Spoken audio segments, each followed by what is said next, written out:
Muy bien, entonces vamos a comenzar. Miren, les decía que en este ciclo de 100 días meditando, hemos dedicado en la mayoría de las reuniones, diría yo, el 80% tal vez de las reuniones, el tema del ego. Y lo hemos hecho porque todos estamos conscientes de que en mayor o menor medida, lo que se interpone entre un estado actual de bienestar y el deseado o el anhelado es básicamente una sola creencia, ¿sí? Porque nos hemos hecho esta pregunta, es si estamos aquí por algo que en el fondo anhelamos, ¿por qué no lo podemos vivir ya en instante? Y la razón es porque necesitamos desenredar, diferenciarnos, exponer lo que se interpone y lo que en estos momentos tal vez nos evite vivir esa experiencia, aunque no la podamos nombrar con palabras, sí la añoramos. Y esa es una sola creencia. Y esta creencia es el creer que soy un ser separado. En medio, o lo que separa ese estado de bienestar en estos momentos y el que deseamos, es una sola creencia. El creerme que soy un ser separado. Lo digo en pocas palabras, pero esto es la fuente de muchas más creencias y digamos, el camino más arduo que habría que transitar, ¿sí? Y esto precisamente es el ego. El ego es una creencia, una idea equivocada. No es un ente que nos vive con vida propia. Porque a veces cuando nos referimos al ego es como si nos refiriéramos a algo que nos habita y que tiene vida propia. No es así. El ego, por lo tanto, no existe como tal, porque es una mera idea, es una idea equivocada. Entonces, el diferenciarnos del ego y recordar lo que verdaderamente somos no es una tarea fácil, como lo decían. Y en la mayoría de los casos toma tiempo. ¿Por qué toma tiempo? Una de las razones es porque tuvimos que formarnos como parte de nuestro desarrollo la idea de ese yo personal que hemos creído que somos. Esto lo hemos nombrado ya varias veces. Entonces, esta fase, esta etapa ha sido necesaria. Y necesaria porque hay una misión que cumplir.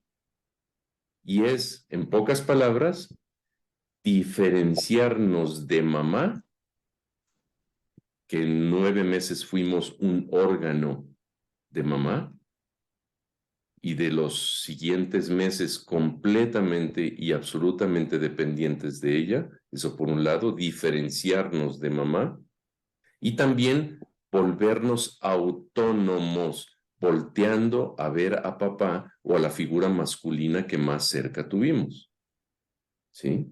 Entonces, esta es la principal misión, y dicho en muy pocas palabras, que tiene, o el principal propósito que tiene la formación de este yo personal, de este ego, diferenciarnos de mamá y volvernos autónomos, siendo jalados por la energía masculina o presencia de papá, ¿sí?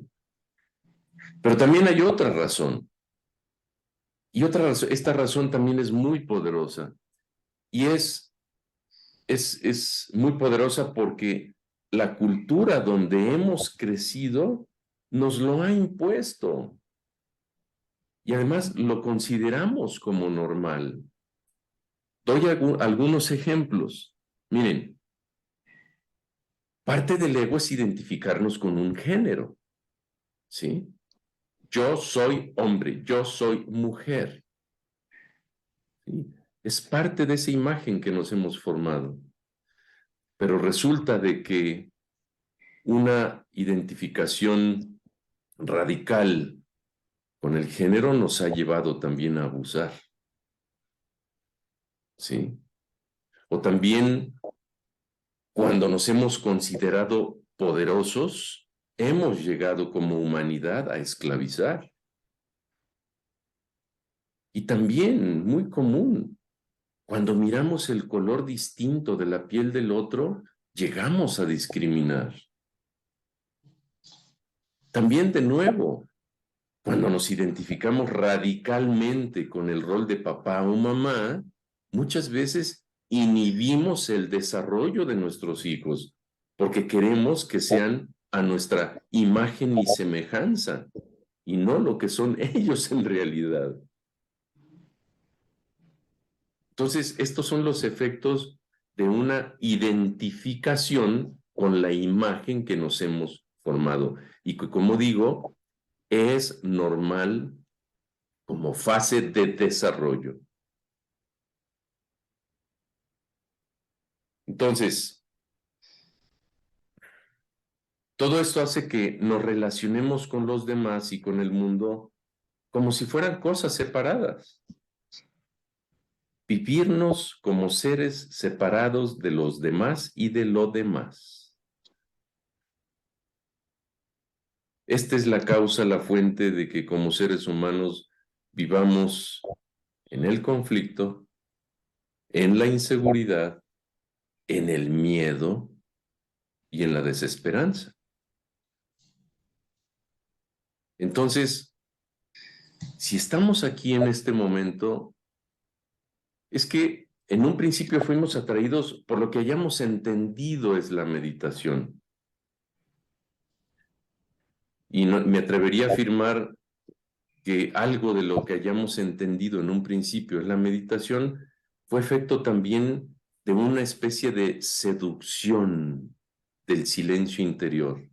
Silencio interior nos seduce porque nos es completamente natural. Y además, también hemos estado aquí porque ha resonado algo de lo que hemos escuchado, algo de los temas que hemos planteado, que hemos compartido en este espacio. Entonces, quienes han asistido regularmente es porque han decidido no soltar este camino. Y eso me alegra mucho. Me alegra mucho saber que puedo compartir con ustedes un camino andado. Y por esa razón me siento muy honrado. Entonces, en esta sesión, de nuevo, vamos a hablar del ego, pero vamos a hablarlo de una perspectiva que es complementaria a la forma como lo hemos hecho en sesiones anteriores. Y voy a tomar como referencia a Pablo Dors. Pablo Dors es un sacerdote jesuita español. Ha escrito varios libros. Uno es precisamente sobre el silencio y tiene varios sobre meditación. Se los recomiendo, ¿sí? Pueden encontrarlo en YouTube. Pablo Dors. Es Pablo O. Dors. ¿Sí? Bien, pues Pablo hace referencia a las etapas de desarrollo nombrándolas de una forma que creo que las hace más accesibles o más entendibles estas etapas.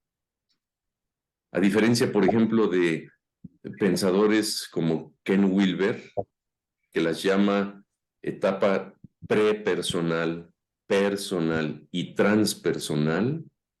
De hecho, la cuarta fuerza de psicología, en la evolución de la psicología y del comportamiento humano, se le identifica como psicología transpersonal. Bueno, Pablo a estas tres etapas las llama de otra forma, y es lo que creo que al escucharlas, por lo menos así me sucedió a mí, lo que significan se me hizo muy fácil de comprender. Él las llama la fase de inocencia, la fase de ignorancia y la fase de sabiduría. La fase de inocencia pues, es la de un niño que aún no tiene conciencia de un yo personal y ve al mundo como una extensión de él mismo, pero además completamente dependiente de mamá. Es el estado, es la etapa en donde todo es novedad, todo es asombro, espontaneidad, libertad y creatividad. Ahora, démonos cuenta que estas manifestaciones, novedad, asombro, espontaneidad, libertad, creatividad, son características de nuestro estado natural. Obviamente no la dependencia de mamá, pero estas son características de nuestro estado natural. Y por lo tanto el camino no es que volvamos a nuestra infancia, sino de que una vez habiendo encontrado nuestro propósito en este mundo, trascendamos esa etapa de ignorancia o la etapa personal para entonces descubrir la realidad de lo que somos. No es retroceder a la etapa de la infancia, no.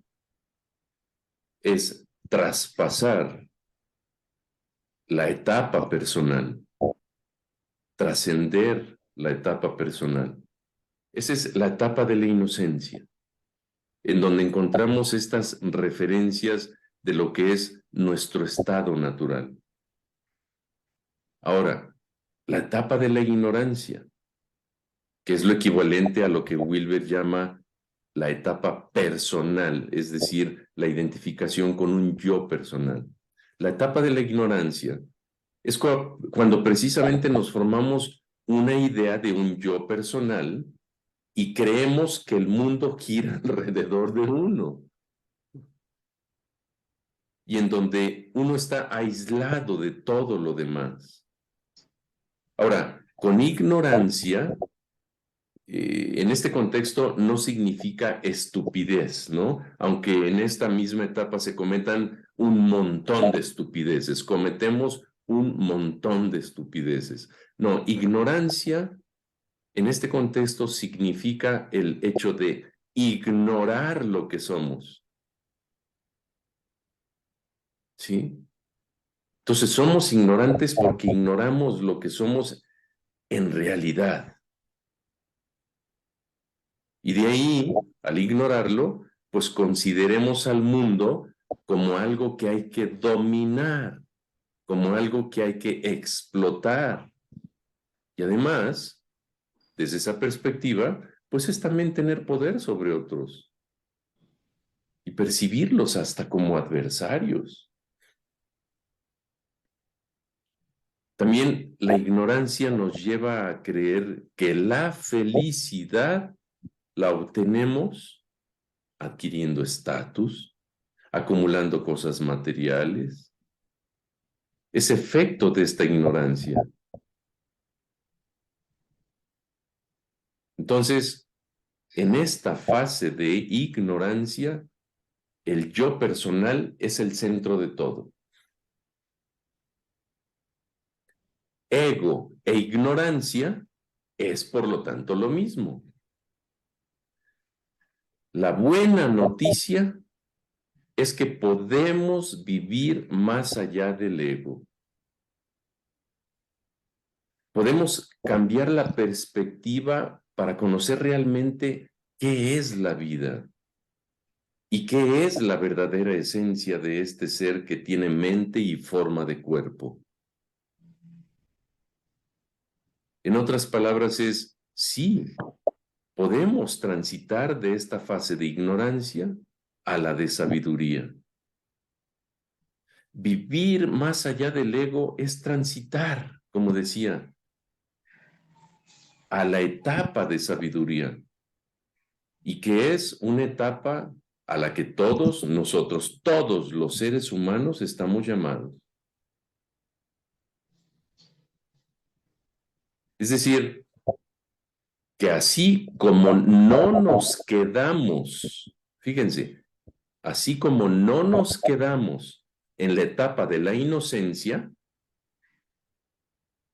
porque el impulso es en mucho biológico, obviamente nuestro cuerpo se desarrolla, nuestros órganos se desarrollan, desarrollamos una mente, es decir, no nos quedamos en la etapa de la infancia, así como no nos quedamos en esa etapa de inocencia, por estas mismas razones de desarrollo, tampoco, ojo, tampoco estamos llamados a quedarnos en la etapa de la ignorancia. Entonces, transitar de la etapa de la transitar a la etapa de la sabiduría implica romper una armadura que nos ha mantenido aislados de la realidad y de la verdad. Esa armadura en psicología se identifican como los mecanismos inconscientes de protección. Y estos mecanismos inconscientes de protección nos impiden adentrarnos en nosotros mismos. Y además nos han empujado a vivir hacia afuera. Romper la armadura equivale a pasar por un terreno completamente desconocido y oscuro muchas veces. A este terreno Carl Jung le ha dado el nombre de sombra. Y es en donde residen precisamente todos estos mecanismos de defensa, de resistencia. Y también los que Abraham Maslow identificó como mecanismos contra la trascendencia. Uno de ellos es precisamente el no creer que podemos transitar esa etapa de la sabiduría. Es un mecanismo contra la trascendencia. Esta sombra es el terreno, es el lugar en el inconsciente en donde están todas las heridas, todos los ciclos abiertos, todas las creencias limitantes. Entonces, el recorrer este camino oscuro es primero reconocer todo ese material sin juzgarlo, ir desaprendiendo, trascendiendo y aceptándonos tal cual somos. Es decir, esta primera etapa es también equivalente a transicionar de un ego inconsciente a un ego consciente. Es decir, reconocer las heridas que tenemos, ya no actuar en automático sobre ellas. Reconocer todos esos condicionamientos que tenemos, pero ya no perdiéndonos en ellos. Es ir haciendo esa idea de lo que somos, integrando partes de la sombra desconocido en el inconsciente, en el consciente ordinario.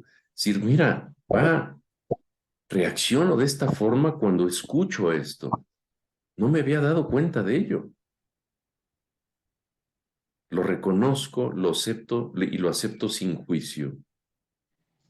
Este es un primer paso. Entonces, el atravesar la sombra significa llegar a esa luz a la que todos somos llamados y que es el destino común y natural de todos los seres humanos.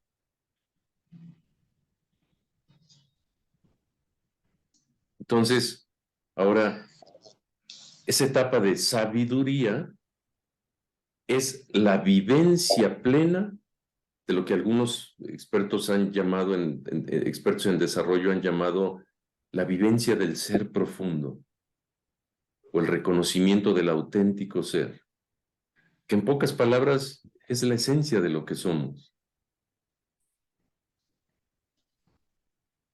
El camino que nos conduce de la ignorancia a la sabiduría es lo que se identifica como espiritualidad. espiritualidad es la transición, el camino de la ignorancia a la sabiduría. Y este es el camino que podemos recorrer todos los seres humanos. No es exclusivo de unos pocos. Ahora, decía también hace un momento que este camino no es fácil de transitar, y no lo es porque hemos tomado como verdad dos mitos. Hemos creído dos mentiras. Y los hemos sostenido por todo este tiempo que hemos vivido. Uno es la mentira del pensamiento y la mentira de la acción. Es decir, hemos creído que estamos en este mundo solamente para pensar y hacer. Y para pensar significa el creer lo que pensamos. Y para hacer.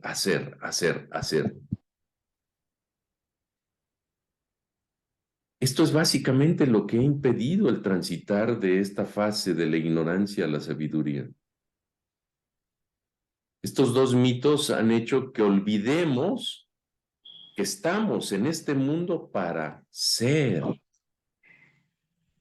Y siendo lo que somos, nuestro pensamiento y nuestro hacer será completamente alineado a la vida. Y no aquellos impulsos que nos llevan a creer que lo que hacemos nos engrandece. ¿Me explico? Ahora, el pensar, por supuesto, que está bien cuando hay un problema por resolver o salir de una situación retadora. Por ejemplo, si en algún momento en tu casa estás viendo que te estás inundando porque tienes una fuga en la tubería, bueno, piensas y accionas llamando a un fontanero para que resuelva el problema. Entonces hay problemas que se pueden resolver pensando, pero hay otros de fondo que de esta manera, es decir, pensando y actuando, no se pueden resolver. Por ejemplo, cuando pierdes a un ser amado, por más que pienses y actúes, no resolverás lo que tu mente te dice es un problema. Tu mente te dice es un problema porque hay dolor, dolor de la ausencia, y quisieras resolverlo. No, este tipo de, entre comillas, problemas no se resuelven pensando y actuando, se resuelven de otra forma. Este tipo de problemas no se resuelven, se disuelven, recurriendo a una fuente distinta, que es el recorrer ese camino interior para vivir una situación adversa como la que pongo como ejemplo, con total aceptación y convertirla en una oportunidad de crecimiento.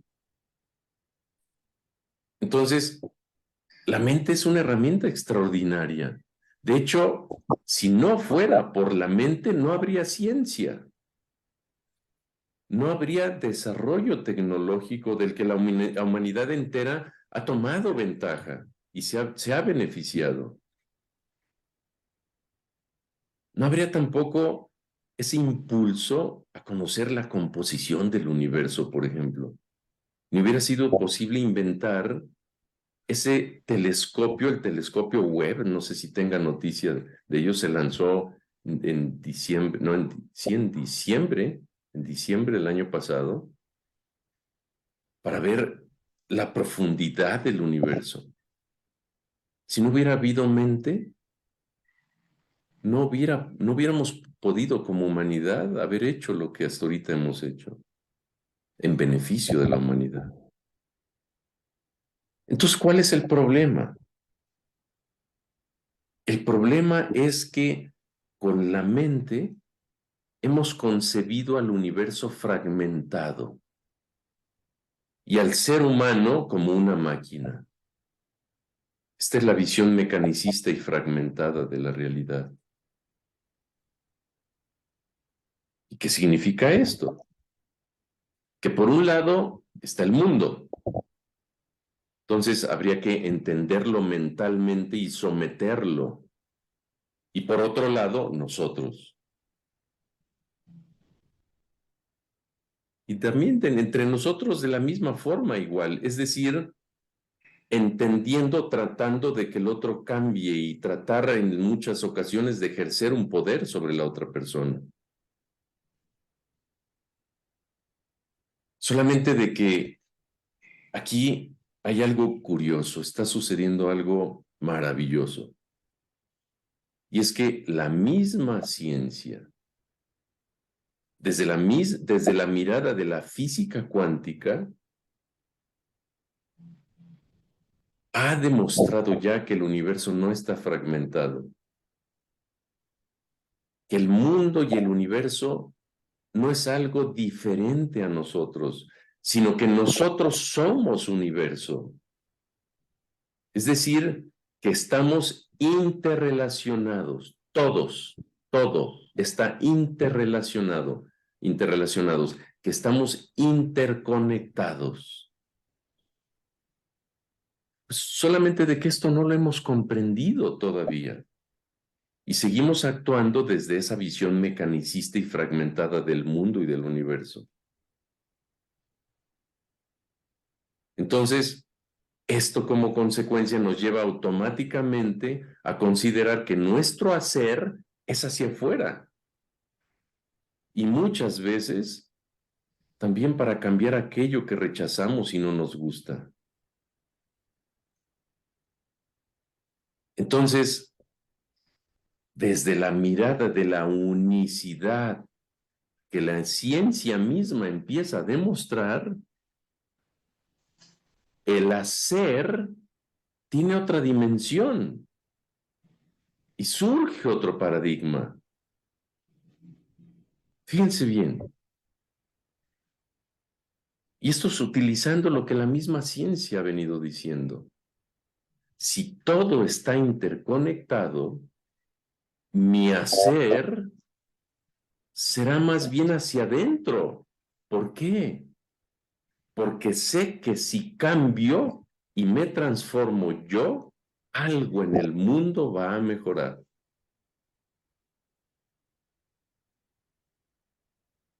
Gandhi mismo lo dijo. Ya lo intuía. Y fue cuando dijo, si quieres cambiar al mundo, cámbiate a ti primero. En otras palabras, es, sé el cambio que deseas ver en el mundo.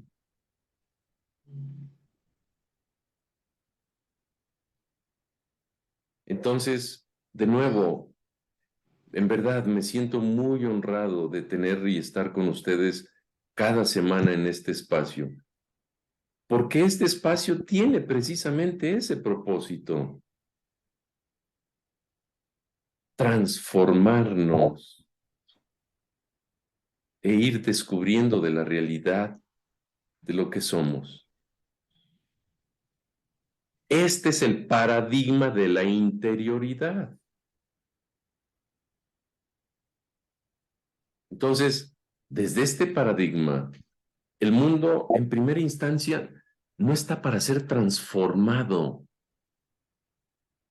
está para ser contemplado, disfrutado y amado, respetado. Entonces, desde ahí, desde ese paradigma de la interioridad, reconocemos que la vida que permea al mundo, la vida que permea y está presente en el universo y en mis semejantes, es la misma que me vive a mí. Y es el don más preciado, porque me acerca a otros sin percibir ninguna barrera. sin ningún prejuicio. Veo al otro y me veo a mí. Aún más allá de comportamientos que pueden ser considerables como reprochables o no aceptables. Aún así, puedo ver en el otro a mí mismo. Entonces, vayamos reconociendo mediante la experiencia que es un mito el creer que el pensamiento nos muestra la realidad de lo que es el mundo y de nosotros mismos, y que la acción tenga que ser hacia afuera, ya sea para obtener algo que aparentemente me engrandezca o para buscar la felicidad que desde el fondo añoro.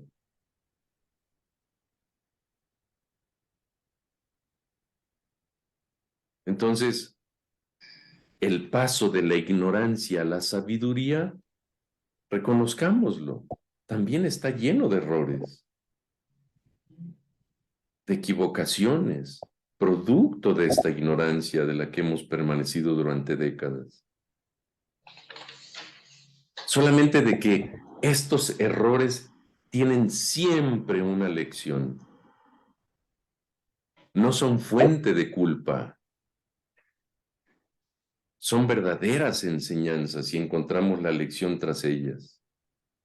No las vivimos para sentirnos culpables el resto de nuestras vidas, sino más bien como un escalón que nos permite ver la realidad desde una perspectiva más amplia y profunda, mucho más de lo que nos habíamos imaginado. Por lo tanto, estos errores no son una mala noticia, son parte del camino.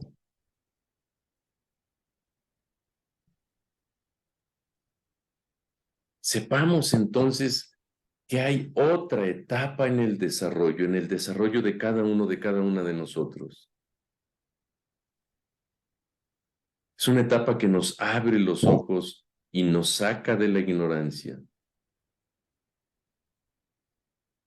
y a la que de forma natural todos hemos sido llamados.